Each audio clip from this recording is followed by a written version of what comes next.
phenomenology, again, demands that we describe experience, description of the appearances in consciousness of whatever is. And we saw that, that stricture perhaps is what prompted Max Scheler to describing the experience of death, describing death, to describe the experience of growing old, because that's something that can be described, seemingly. It may be the reason that the crux of this essay, section 4, the death of a friend, is the choice that Landsberg made. That is, if death is what Epicurus said it was, that it's not an experience of life, then we have to look for other experiences that are experiences of life to get at death. And just as Scheler shows his experience of life, the process of growing old, as what he would examine, we can experience, to a certain degree, problematic though, the death of the other. So that may be the reason that Landsberg chooses that as the primary experience of death for a human being, the death of another human being. Now, experience the death of another is quite paradoxical to a certain claim that's being there. I'll explain what I mean. It's something quite different from saying observe the death of another. That is, do we actually experience the death of another, or do we simply observe another person's dying from an external point of view?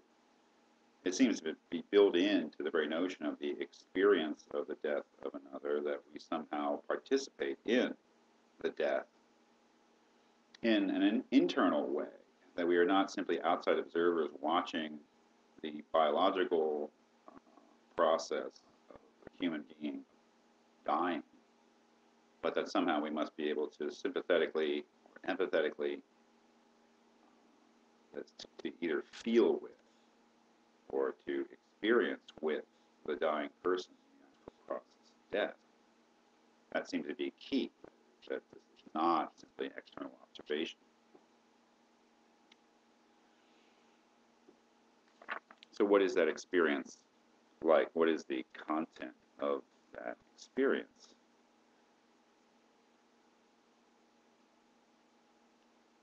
Well, he says on page 199, the death of a man we love with such a love should tell us something decisive, which reaches beyond the domain of biological fact.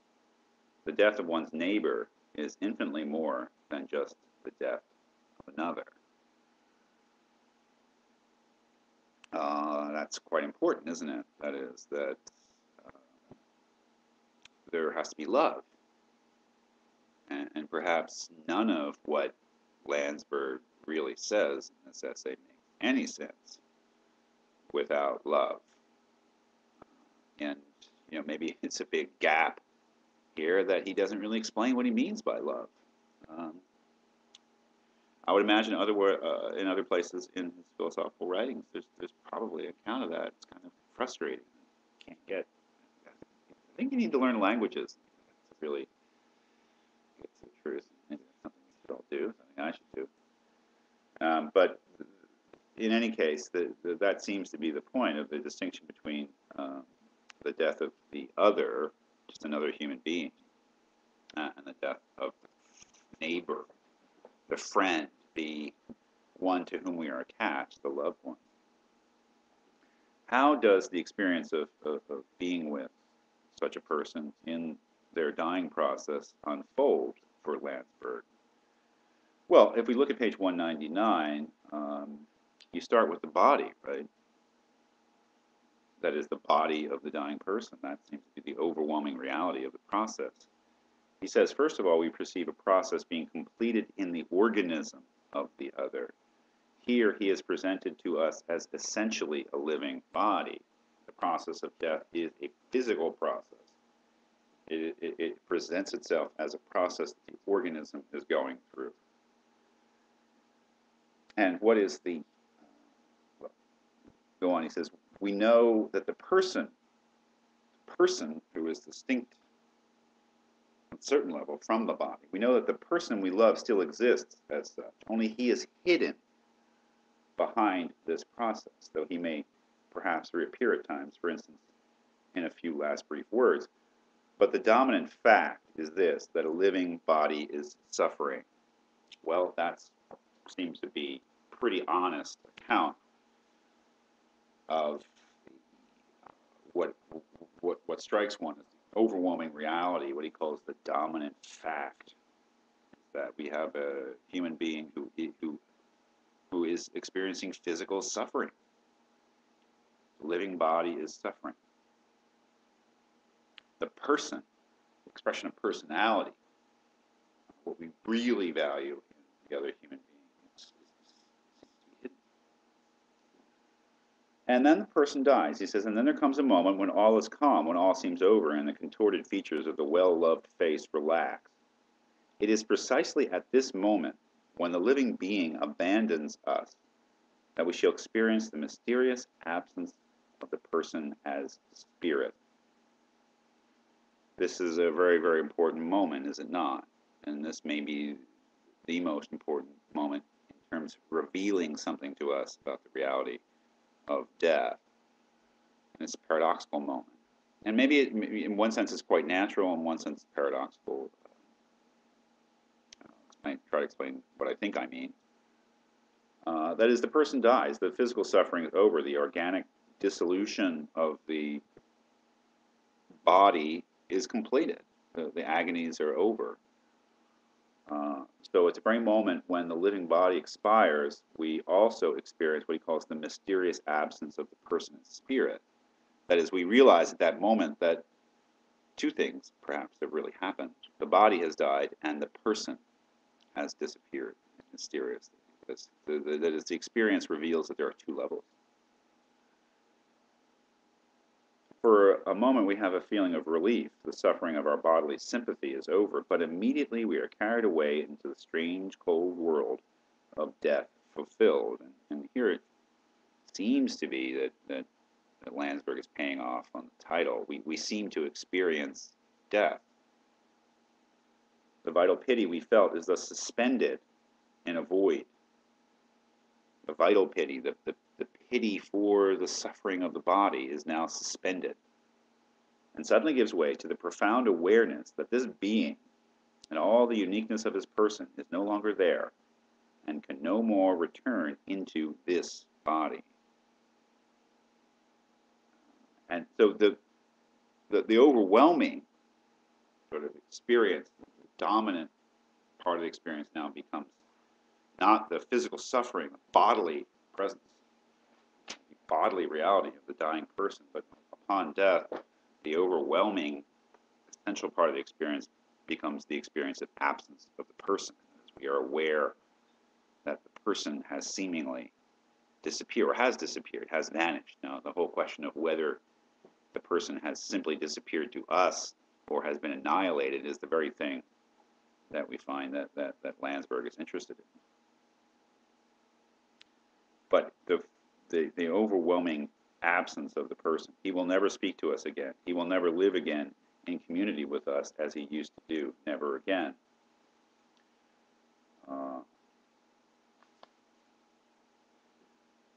So if death were the absent presence, that is, bottom of page 199, top of page 200, if death were the absent presence, the thing that's there and not there, the thing that reveals itself through its absence, generally in life, we're aware of that. Now it's different. Then the dead man is now present absence. That is, something is missing. That's a dominant part of our experience on the death of a loved one. Now something is missing. It is now present absence. It should be here and it's not, in a way. Right? And that's what we notice. We notice the absence.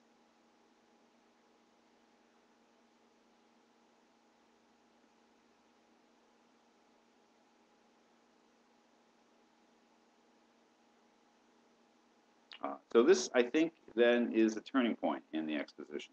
I really do. I think that It's a turning point in the exposition because now Landsberg has to decide where to go with this, and we, just as non-committed readers of Landsberg, have to decide where we want to go. We now experience the person as absent, and we also experience the reality of the situation that when the body dies, the person disappears, and we have to make decisions about what we think the further ramifications of that are. Because it may be that the experience of the necessity of death, and this is not what Landsberg ends up saying, but it may be that the experience of the necessity of death is our own realization of the essential tie between the two levels of the person. Now he refers, I think very nicely at the bottom of page 200, top of page 201, of the multiple structure of our terrestrial existence. It's the level of the body, of the organism, and then the level of the person, or what he calls spirit. And that these two things are very intimately tied together. They are essentially tied together in terms of our terrestrial existence, our human, earthly existence. And the question is, and the reason I say this is a turning point, or kind of a crossroads in our own thinking, is whether we think that that's it. That is, whether or not that the dissolution of the body means the end of the person, the annihilation of the person, or whether we think that the person in some way continues to exist. It doesn't appear that way at first, or it doesn't appear that way phenomenologically, certainly at first glance. Page 200, he says, even the aspect of the corpse teaches us not only that the vital process proper to a human being is here drawn to an end, but also the moment we introduce the category of the person, that a personal spirit can no longer dwell in this body. In the open eyes of the corpse, we perceive not only the end of life, but also the disappearance of the person as spirit. We see that the one can no longer be present because the other is no longer there. That is, the one can no longer be present, the person, spirit, because the other, the functioning organism, is no longer there. And what we may realize is, oh my goodness, the body is necessary for the expression of spirit. Life, in the biological sense, shows by its end, and I think its end meaning its limit, its terminus, that it is the basis of presence, an indispensable basis for the realization of the spiritual personality in the human being. Kind of know what he means by that, the spiritual expression, the realization of the spiritual personality in the human being, the notion that it is through the body that the personality expresses itself. He gets into this a little bit more later on, make that thematic. But this is a turning point in his exposition. And not only in his exposition, but in our reading of it. We realize that the body is, important in the process of dying. Why? Because we feel pity, sympathy for the person who is suffering. The body stops, the body expires, the living body becomes a corpse. And we realize at that moment, Landsberg seems to be suggesting, that the person vanishes as well, and that the person's reality seems to be dependent upon the reality of the body, that the person is not the body, but the person needs the body to express itself. And now that's gone. So what is the necessity of death?